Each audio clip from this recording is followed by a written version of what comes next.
June 13, 2026, Limeira, Brazil.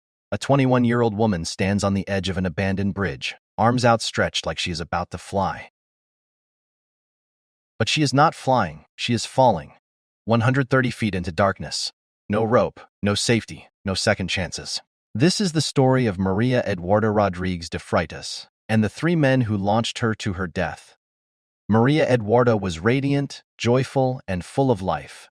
A dedicated member of Panobianco Academia, a local gym. Her mother called her my princess. Her final Instagram post hours before her death read, "Who was the crazy person who let me jump off a bridge?" The bridge, a defunct railway line abandoned for years, its iron bones jutting into the sky. A playground for thrill seekers and a tomb for the careless. Maria arrives with friends eager for the thrill. She pays for the jump and a 360-degree camera to capture the moment. What she doesn't know is that her courage is about to become her death warrant. Three instructors, Felipe Feliciano Egoroff, 32, Vitor de Freitas Goncalves, 27, Maicon Fernandes Cintra, 42. They called themselves instructors. But as the investigation would reveal, they were more like executioners. The footage is grainy but unmistakable. Two men hoist Maria above their heads. A third looks on. They launch her over the side. She drops like a stone. In the background, someone screams, "Attach her cord." But it is too late. Maria's rope is nowhere to be seen. She was never attached. Maria fell 40 meters, the height of a 10-story building. Without the rope, there is no pendulum swing. Only the sickening crunch of impact. Emergency services pronounce her dead on arrival. Within hours, the three men are arrested. Caught attempting to flee the area. Charged with homicide with eventual intent. A Brazilian law for when someone engages in a dangerous act that carries a fatal risk. The penalty, up to 20 years. The rope was never attached to Maria, not a single carabiner clipped to her harness. They had her helmet on, they had her camera rolling.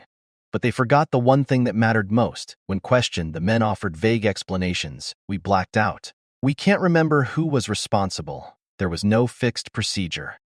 Safety was a shared responsibility, which meant it was nobody's responsibility. Maria's friends watched in horror. One witness screamed, "Attach her cord." A warning that came 1 second too late. After the fall, the instructors fled. Military helicopters were dispatched to track them down.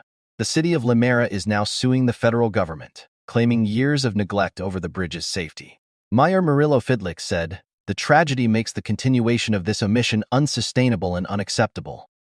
The warnings were there, the response was not. The charge, homicide with eventual intent. The three men remain in pretrial detention. The court denied habeas corpus, ruling their release could interfere with the investigation. Maria's mother's words echo, "My beloved daughter. Today alone, I wanted to hug you more than 1,000 times. How much your departure hurts me. I love you eternally, my princess." One question remains, what happened to Maria's 360-degree camera? It should have captured everything. Instead, it has vanished. Some say one of the instructors removed it from her body. The footage could have shown exactly who failed to attach the rope. The truth is out there, somewhere. Some cases get solved, others remain mysteries. But the story of Maria Eduarda Rodrigues de Freitas is a tragedy of the most senseless kind. Three men, one rope, a 130-foot drop, and a life cut short at 21. The investigation continues. The trial will come. But for Maria's family, the pain will never end. Some questions will never be fully answered. But one thing is certain, Maria Eduarda's memory will not fade.